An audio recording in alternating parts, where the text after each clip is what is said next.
पिछले 6 महीनों से इंडस्ट्री में बस एक नाम की चर्चा है। बेटा नाम क्या है? हमजा अली मज़ारी। कुछ साल पहले तक इंडस्ट्री ने रणवीर सिंह को राइट ऑफ कर दिया था। वैसे उनके हरकतें और फिल्में भी कुछ ऐसी ही थी। ये जो मेरे साथ होता है उसे क्या कहेंगे? कुदरत का करिश्मा कहेंगे और क्या कहेंगे। और फिर ये पूछते हैं कि ये एक्टर से जोकर कब और कैसे बन गए। ऐसी बात पर सिर हिलाना कंपलसरी है। हंसा हंसा के पागल कर देंगे हम। अरे पंचकुला के पाब्लो पिकासो झूठ बोलने के abstract artist. I'd not seen 3 major flops in a row, so it was new to me. कपड़े पहनूं तो प्रॉब्लम, नहीं पहनूं तो प्रॉब्लम। बट देन केम धुरंधर। पाकिस्तान का मुस्तकबिल अब हिंदुस्तान तय करेगा। घायल हूँ इसलिए घातक हूँ। और इसके बाद तो शाहरुख भैया की कुर्सी खतरे में आ गई, क्योंकि शाहरुख खान एक टाइम पे कहते थे I don't have any competition. I've not come here to compete. I've come here to rule. I'll tell you honestly. हाँ, ऐसा बोल दूं? बोलो ना. I'm the last of the stars.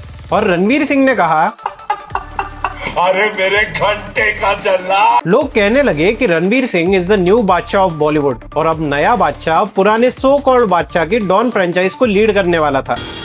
मैं हूँ डॉन। पर कुछ स्क्रिप्ट इश्यूज की वजह से रणवीर सिंह ने लास्ट मिनट इस फिल्म से वॉकआउट कर दिया। Basically he said Farhan Akhtar's dialogue to him, आप यहाँ आ जाए। So this pissed off Farhan Akhtar, और वो FWICE के पास चले गए और क्लेम किया कि कंपनी को रणवीर की वजह से 45 करोड़ का लॉस हुआ है। मैंने इतनी बड़ी जब फिल्म 250-300 करोड़ की फिल्म बनती है तो कम से कम प्री प्रोडक्शन का खर्चा बहुत होता है। So they have spent 45 crore on the pre production. इसके बाद FWICE ने रिस्पॉन्ड किया और रणवीर सिंह के against non cooperative directive issue कर दिया।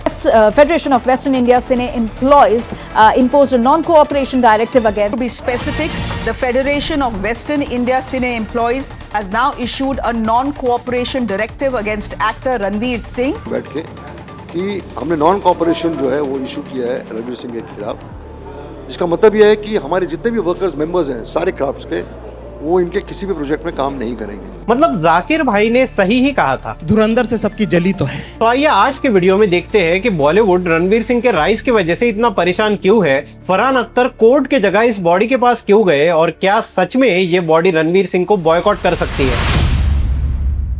आज लोग रणवीर सिंह को बॉलीवुड का सबसे एनर्जेटिक एक्टर बोलते हैं। कुछ लोग उसको जीनियस परफॉर्मर मानते हैं, कुछ उसको ओवर एक्टर बोलते हैं, और कुछ के लिए वो बस एक वॉकिंग मीम है। बट एक चीज ऑलमोस्ट अनडिनाइबल है, it is impossible to ignore Ranveer because he is the chameleon of Bollywood. I think that if there's any actor in Hindi cinema who aspires to that, it is actor and chameleon Ranveer Singh. He's a juggernaut of talent. Like he is just something else. Like a chameleon. अले है हमारे आदमियों से ही कह रहे हैं कि हमें कैद कर लो। आपने जो आदमी भेजे थे हमें लेकर आने के लिए, उन्हें शायद हमारा शामियाना और पसंद आ गया, वहीं के वहीं है ना। नौकर है क्योंकि नौकरी करता है, मेहनत का काम है, ईमानदारी का काम है, किसी का गुलामी नहीं है, मोहताजी नहीं है। मैं बोलता है जो भी है इज्जत। जे मला माहित नाही ते सांग, tell me something I don't. अख्खे भारत के बच्चे बच्चे का फेवरेट है सिम्बा। माना आ गया, फैट को फैट नहीं बोल सकते, ब्लैक को ब्लैक नहीं बोल सकते, ओल्ड को ओल्ड नहीं बोल सकते, मुंह खोलने में जरा डर लगता। वैसे never say I love you को फ्रेंच में कैसे बोलते हैं? Nadi jamais je t'aime. नदी जमे जते। आज हम जिस रणवीर सिंह को देखते हैं, गुच्ची आउटफिट्स, लाउड इंटरव्यूज, अजीबोगरीब फैशन, हाइपर एक्टिव एनर्जी, ये वर्जन ओवरनाइट नहीं बना। इसके पीछे एक कांस्टेंट प्रेशर था खुद को प्रूव करने का। वैसे टेक्निकली देखा जाए तो रणवीर सिंह बॉलीवुड से रिलेटेड है, पर उनके पास ऐसा कोई सरनेम नहीं था जो प्रोड्यूसर के ऑफिस का गेट खोल दे। बट रणवीर सिंह का एक ही सपना था। उससे मैं इतना छोटा था ना, बच्चा, उस वक्त से मुझे और कुछ नहीं करना था, मुझे सिर्फ और सिर्फ एक्टर बनना था, हिंदी फिल्म हीरो बनना था। बॉलीवुड ऑलरेडी नेपोटिज्म डिबेट से भरा हुआ था और ऑडियंस को लग रहा था कि आउटसाइडर को इंडस्ट्री में ब्रेक मिलना ऑलमोस्ट इम्पॉसिबल है। Industry was still very close. You know, there was a lot of nepotism at that time. My chances were bleak, so I kind of gave up on my dream. I felt it was too far-fetched for me. I had a 1,000,000 to 1 shot, man, and look what happened. I got launched by Yash Raj Films. ऐसे environment में रणवीर सिंह ने entry ली band बाजा बारात के साथ, और honestly पहले impression में कोई नहीं सोच रहा था कि ये बंदा सुपरस्टार बनेगा। ट्रेडिशनल बॉलीवुड हीरो जैसा लुक नहीं था, वो पॉलिश नहीं लगते थे, कंट्रोल नहीं लगते थे, लेकिन एग्जैक्टली वही चीज ऑडियंस को कनेक्ट कर गई। उस टाइम बॉलीवुड के जो मेल लीड्स थे, रणवीर उसके एग्जैक्ट ऑपोजिट था। That all this high energy and all was put in a different context, you know. It's like people thought, okay, flash in the pan or one dimensional or whatever. I was like, I'm going to do the exact opposite. Outsider actor को पता होता है कि उनके पास second chances limited होते हैं। Star kids flop होने के बाद भी रीलॉन्च हो जाते हैं। आउटसाइडर्स को हर फ्राइडे अपनी एग्जिस्टेंस जस्टिफाई करनी पड़ती है और रणवीर सिंह के चेहरे पे वो डेस्परेशन दिखता था। वो हर सीन में अपना मैक्सिमम देने की कोशिश करते थे। It's a good day यार, संडे अच्छा जा रहा है, मस्त सो के आया, खा के आया, रेस्ट करके आया, फ्रेश लग रहा हूँ कि नहीं। फिर धीरे धीरे उनकी फिल्मोग्राफी अलग लेवल पे स्ट्रॉन्ग होने लगी। लुटेरा में रणवीर ने कंप्लीटली अपोजिट परफॉर्मेंस दी। ऑडियंस को शॉक लगा कि यह हाइपर एक्टिव बंदा इतना सटल भी एक्ट कर सकता है। फिर आई रामलीला और वहीं से रणवीर सिंह के सुपरस्टार एरा का फेज स्टार्ट हो गया। You feel like Mr. Bhansali, I would say, is somebody who has shaped me as an artist more than any other creative collaborator in my entire life. Bhansali cinema normal acting allow नहीं करता और Ranveer Singh exactly उसी type के actor निकले जो अपने character में mentally disappear हो जाए। Staging a scene with Mr. Bhansali is perhaps, as a creative person, the most fulfilling time. I crave it. इसके बाद आई बाजीराव मस्तानी ने रणवीर सिंह के एक्टिंग को लेजिटिमेसी दी। सडनली लोग कहने लगे कि ये सिर्फ एनर्जेटिक एंटरटेनर नहीं बल्कि एक सीरियस एक्टर है। निशाना नहीं चुका रही, रिश्ता बीच में आ गया।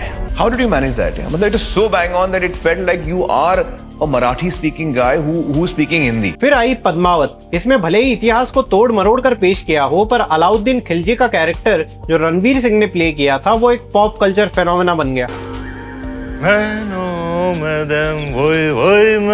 सल्तनत को नए खून, नई सोच की जरूरत थी जो सरहदें बढ़ा सके, आवाम को खुश रख सके। इसलिए हमने हुकूमत का तख्त पलट दिया। Then commercial explosion happened with Simba and Gully Boy। यही फेज था जब लोग बोलने लगे कि Ranveer Singh is actually the future of Bollywood। और उस टाइम पे ये क्लेम काफी हद तक सच भी लग रहा था, क्योंकि बॉलीवुड साइमल्टेनियसली क्राइसिस में एंटर कर रहा था। OTT प्लेटफॉर्म्स राइज कर रहे थे, ऑडियंस थिएटर से इमोशनली डिस्कनेक्ट होने लगी थी, लेकिन रणवीर में एक ओल्ड स्कूल मूवी स्टार वाली क्वालिटी थी। वो थिएटर एक्सपीरियंस जैसा लगता था, बट ये एक दो धारी तलवार थी।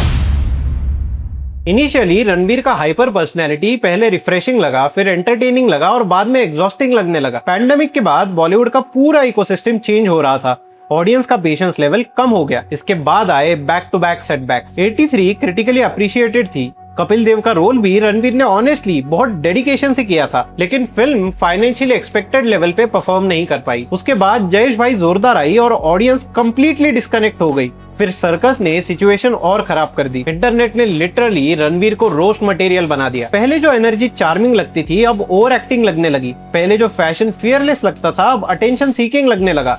ऑडियंस अब बोलने लगी ये बंदा ट्राई बहुत ज्यादा कर रहा है। और ऑनेस्टली ये बॉलीवुड के स्टारडम का सबसे डेंजरस फेज होता है। फेलियर तब डरावना लगने लगता है जब पब्लिक आपको सीरियसली लेना बंद कर दे। प्रोड्यूसर के नजरिए से कल तक जो बंदा फ्यूचर ऑफ बॉलीवुड था सडनली रिस्की इन्वेस्टमेंट बन गया। Industry is brutal as hell. यहाँ एरोगेंस टॉलरेट हो जाता है, मीडियोक्रिटी टॉलरेट हो जाती है, लेकिन अनसर्टेनिटी बिल्कुल नहीं। और रणवीर के अराउंड यही बिल्ड होने लगी थी। इतना talented performer of this generation is slowly fading into mediocrity. Jayesh Bhai Jordar came and went and no one noticed, and Circus was an abomination in terms of storytelling. और फिर exactly उस point पे जब लोग मानने लगे थे कि रणवीर सिंह का पीक खत्म हो गया, तब आई धुरंधर। घायल हूं, इसलिए घातक हूं। इनिशियली बहुत लोगों को एक्सपेक्टेशन भी नहीं थी कि रणवीर सिंह ये कैरेक्टर पुल ऑफ कर सकता है, क्योंकि बॉलीवुड में कमबैक अनाउंसमेंट रोज होते हैं। हर फ्लॉप एक्टर के अराउंड PR आर्टिकल्स लिखे जाते हैं, reinvention, rebirth, strongest role yet. Audience को भी ये मार्केटिंग टैक्टिक समझ आने लगी थी, लेकिन धुरंधर के टीजर के बाद एक चेंज आया। लोगों ने देखा कि ये पुराना रणवीर नहीं लग रहा है। फिल्म को डायरेक्ट कर रहे थे आदित्य धर, जिनका reputation already grounded intense storytelling का था, और रणवीर का look, body language, dialogue delivery सब में रिस्ट्रेंट था। पहली बार ऐसा फील हुआ कि रणवीर अटेंशन मांग नहीं रहे, कमांड कर रहे हैं। और वही डिफरेंस ऑडियंस को हिट कर गया, क्योंकि पब्लिक रणवीर से बोर्ड नहीं थी, उनके ओवर एग्जैजरेटेड वर्जन से बोर हो चुकी थी। धुरंधर में उसने वही चीज हटा दी और जब फिल्म रिलीज हुई नैरेटिव लिटरली ओवरनाइट रिवर्स हो गया।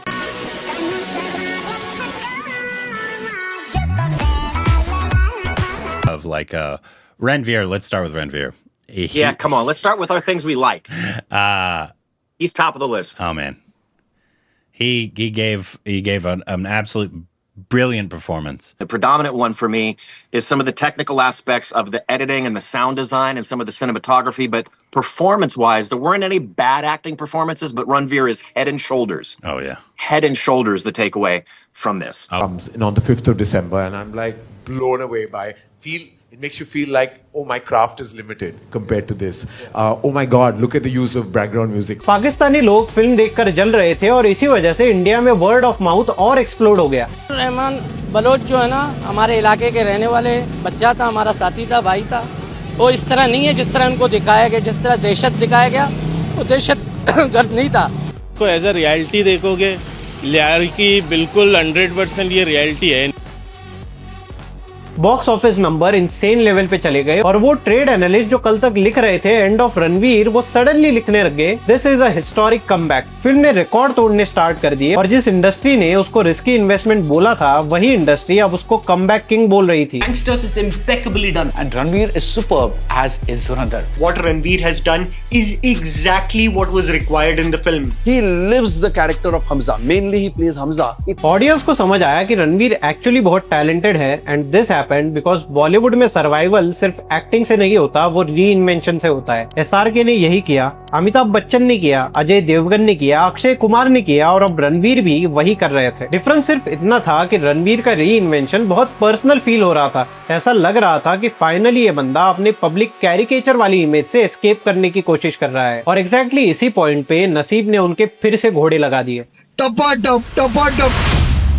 सच कहे तो रणवीर सिंह के डॉन 3 प्रोजेक्ट को शुरुआत से ही नजर लग गई थी, क्योंकि इशू सिर्फ फिल्म का नहीं था। शाहरुख खान का डॉन वर्जन ऑलरेडी उनके फैंस के लिए आइकॉनिक बन चुका था। तो जब रणवीर सिंह को ऑफिशियली अनाउंस किया गया as the new don, internet instantly divide हो गया। कुछ लोग एक्साइटेड थे लेकिन मेजॉरिटी रिएक्शन डिफेंसिव थी। रणवीर के लिए सिचुएशन और डिफिकल्ट थी क्योंकि जब मूवी अनाउंस हुई थी तब उनकी public image already unstable phase में थी। इंटरनेट पे मीम्स आए, एडिट्स कंपेयर होने लगे, हर conversation eventually SRK versus Ranveer Singh पे शिफ्ट हो रहा था और शायद यही वो पॉइंट था जहां पर प्रोजेक्ट क्रैक करने लगा। रिपोर्ट्स के अकॉर्डिंग प्रोडक्शन प्रिपरेशन एग्रेसिवली चल रही थी, सेट्स, प्लानिंग, शेड्यूलिंग सब कुछ मूव कर रहा था, लेकिन फिर सडनली न्यूज आई कि रणवीर प्रोजेक्ट से एग्जिट कर गया। फरहान अख्तर ने ये क्लेम किया कि ये एग्जिट एब्रप्ट था और इस वजह से उनको मैसिव लॉसेस हुए। रिपोर्ट्स में 40 से 45 crore pre production damage numbers circulate होने लगे और उसके बाद FWICE ने रणवीर सिंह के against non cooperative directive issue कर दिया।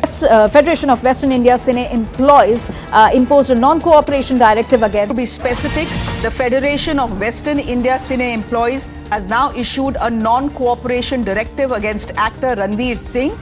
पर यहाँ इंटरेस्टिंग बात यह है कि इनका डायरेक्टिव लीगली बाइंडिंग नहीं है। इंडियन लॉ के अकॉर्डिंग कोई ट्रेड बॉडी किसी एक्टर का constitutional right to work permanently block नहीं कर सकती। But the question is, Farhan Akhtar और एक्सेल एंटरटेनमेंट का केस इतना ही स्ट्रॉन्ग था तो वो कोर्ट के पास क्यों नहीं गए, वो ऐसे बॉडी के पास क्यों गए? यूजुअली बॉलीवुड में जब भी कोई एक्टर ऐसे एब्रप्टली प्रोजेक्ट को छोड़ दे तो लीगल नोटिस भेजी जाती है, लेकिन इस केस में एक्सेल ने प्राइमरीली यूनियन प्रेशर और FWICE रूट चूज किया। एंटरटेनमेंट लॉयर वसुदेवन के अकॉर्डिंग ये पॉसिबल है कि रणवीर और एक्सेल के एग्रीमेंट में क्लॉजेस हो जो ट्रेड यूनियन इंटरवेंशन को लीगली लिमिट कर दे। मतलब privately drafted contract public escalation को सपोर्ट ही नहीं कर रहा होगा। एक और इम्पोर्टेंट पॉइंट है लायबिलिटी कैप की। अगर कॉन्ट्रैक्चुअली रणवीर की फाइनेंशियल लायबिलिटी किसी फिक्स्ड अमाउंट तक कैप थी तो एक्सेल अनलिमिटेड डैमेजेस क्लेम नहीं कर सकता रिगार्डलेस ऑफ पब्लिक नैरेटिव। इसीलिए लीगल एक्सपर्ट ऑलरेडी डिस्कस कर रहे हैं कि रणवीर सिंह खुद हाई कोर्ट जा सकते हैं और आर्ग्यू कर सकते हैं कि ये डायरेक्टिव उनके प्रोफेशनल राइट्स को वायलेट करता है। वो कोर्ट में पिटीशन फाइल कर सकते हैं कि इंडस्ट्रियल बॉयकॉट कोर्सिव ब्लैकलिस्टिंग जैसा बिहेव कर रहा है। अगर कोर्ट को लगे कि FWICE अपनी लिमिट्स क्रॉस कर रहा है तो रणवीर इंटरिम रिलीफ भी ले सकते हैं जिससे वो प्रोजेक्ट्स कंटिन्यू कर सके। लेकिन प्रैक्टिकली देखा जाए तो बॉलीवुड रिलेशनशिप ड्रिवन इकोसिस्टम है। यहाँ यूनियन, प्रोड्यूसर, टेक्नीशियन, फाइनेंशियर्स सब कैंप इंटरकनेक्टेड नेटवर्क में काम करते हैं। बट आई थिंक इस बार ईगो की लड़ाई है। वैसे देखा जाए तो कई बड़े स्टार्स ने लास्ट मिनट पर प्रोजेक्ट छोड़े हैं। Hrithik Roshan reportedly exited from projects like Dil Chahta है, आमिर खान ऐसा कारनामा कर चुके हैं, अभिषेक बच्चन ने भी प्रोजेक्ट छोड़े हैं। तो ये रणवीर सिंह को ही टारगेट क्यों किया जा रहा है? क्या इसीलिए क्योंकि एक आउटसाइडर आके बॉलीवुड इकोसिस्टम पे भारी पड़ रहा है? कॉन्ट्रैक्चुअल डिस्प्यूट्स वैसे इंडस्ट्री में कॉमन है, पर ऐसा लग रहा है कि पूरी इंडस्ट्री इस बार एक होकर आउटसाइडर का पब्लिक एग्जाम्पल बनाना चाहती है, ताकि कोई भी कितनी भी बड़ी हिट क्यों ना दे दे, अगर बंदा आउटसाइडर हो तो उसे समझ आ जाए कि उसे औकात में रहना चाहिए। बट मुझे पर्सनली लगता है कि रणवीर सिंह का ऑरा अभी इतना ज्यादा हो गया है कि बॉलीवुड भले अपनी एडी चोटी बोटी का जोर लगा ले पर रणवीर की पोजीशन हिला नहीं सकते, क्योंकि उन्हें वो पोजीशन ऑडियंस ने दी है। इंडस्ट्री को पता है कि रणवीर की अगली मूवी भी सुपर हिट होने वाली है, तो ऐसे छोटे मोटे एक्शन से तो कुछ होगा नहीं। मैं तो वेट कर रहा हूँ कि इसी बीच आदित्य धर अपना अगला प्रोजेक्ट अनाउंस कर दे with Ranveer Singh as the lead. तो ये था आज का वीडियो गाइस। अगर आपको पसंद आया होगा तो लाइक, शेयर और सब्सक्राइब कर दीजिए। अगर आपको रणवीर सिंह पसंद है तो आपको हमजा अली मजारी की कसम ये वीडियो को हाइप कर देना। आज के वीडियो में बस इतना ही था। मिलते हैं आपसे अगली बार, तब तक के लिए जय जय श्री राम।